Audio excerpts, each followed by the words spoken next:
پہلے پلکوں کو خم کیجئے اور آنکھوں کو نم کیجئے. پہلے پلکوں کو خم کیجئے، پہلے پلکوں کو خم کیجئے اور آنکھوں کو نم کیجئے. پہلے پلکوں کو خم کیجئے،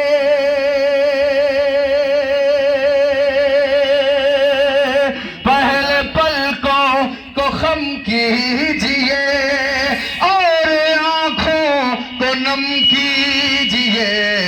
ڈوب کر عشق و مستی میں پھر ذکر شاہ امم کیجئے. ڈوب کر عشق و مستی میں پھر ذکر شاہ امم کیجئے. پہلے پلکوں کو خم کیجئے اور آنکھوں کو نم کیجئے. ڈوب کر عشق و مستی میں پھر ذکر شاہ امم کیجئے. حد سے زیادہ پریشان ہے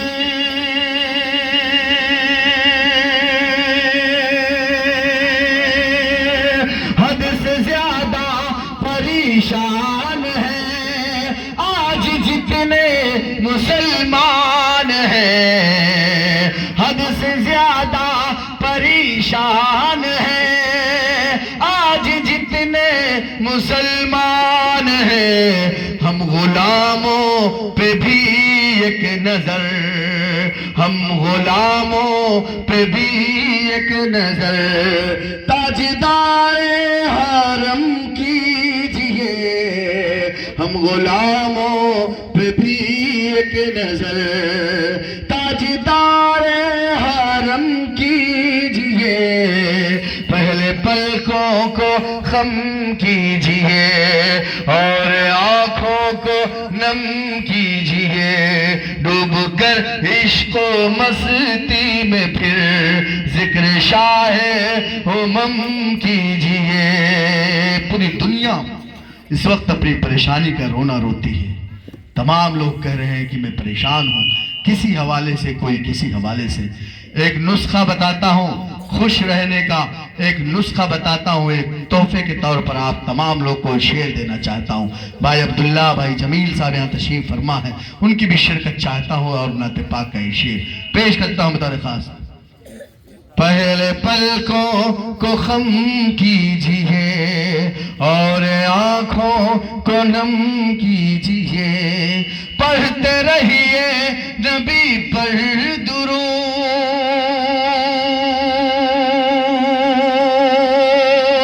پڑھتے رہیے نبی پر درود، پڑھتے رہیے نبی پر سلام.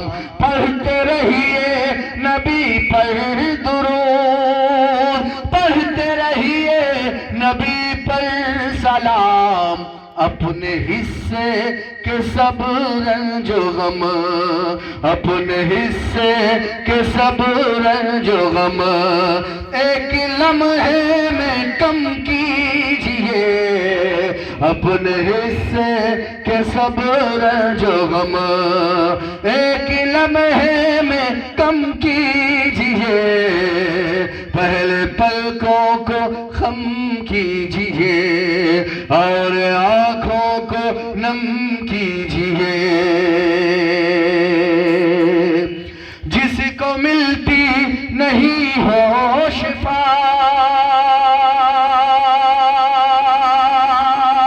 جس کو ملتی نہیں ہو شفا ہے اسی کے لیے یہ دوا. جس کو ملتی نہیں ہو شفا ہے اسی کے لیے یہ دوا. روز پڑھ پڑھ کے صلی اللہ، روز پڑھ پڑھ کے صلی اللہ، اس کے سینے پڑھ پڑھ کے صلی علی، اس کے سینے پہ دم کیجئے، پہلے پلکوں کو خم کیجئے اور آنکھوں کو نم کیجئے، ڈوب کر عشق و مستی میں پھر ذکر شاہ کیجئے۔ اور جاتے جاتے یقین جانیے کہ پوری رات آپ کو نعتیہ شاعری سنا سکتا ہوں، لیکن وقت کا تقاضا ہے، حضرت مولانا کو سننا ہے، اور ظاہر ہے کہ حاجی ضمیر خان صاحب کی فرمائش ہے، بڑے مشکل سے وہ شعر مجھے میرے ذہن میں آ پایا ہے۔ حکم ایسا ہے جن کا مشورہ ہی میرے لیے حکم کا درجہ رکھتا ہو، تو ظاہر ہے کہ اب ان کا حکم ہے تو میرے لیے کتنی اہمیت کا حامل ہوگا یہ میں جانتا ہوں۔ اللہ حاجی صاحب کو سلامت رکھے، حاجی الیاس خان صاحب کو، ان کے پورے خانوادے کو، ان کے پورے خاندان کو، ان کے تمام اہل و عیال کو سلامت رکھے، اور اللہ کرے کہ جب بھی وہ موقع ملے تو اس طرح کی مجلسیں وہ سجائیں اور شعراء کرام کو اور حضرات علماء کرام کو بلائیں، تاکہ جو ہے ہم آنے والی نسلیں ان سے سیکھیں کہ ہمارے جو پرکھے تھے، ہمارے جو بڑے تھے، وہ ناچ نہیں کرایا کرتے تھے، قوالیاں نہیں کرایا کرتے تھے، کبھی ان کو ذوق ہوتا تھا تو نبی کے نام کی محفل سجایا کرتے تھے۔ اللہ آپ کے تمام خاندان کو سلامت رکھے۔ آخری 4 مصرے جاتے جاتے پڑھتا ہوں، پیش کرتا ہوں بطور خاص ملاحظہ فرمائیں۔ ہم کو آپس میں جو لڑاتے ہیں،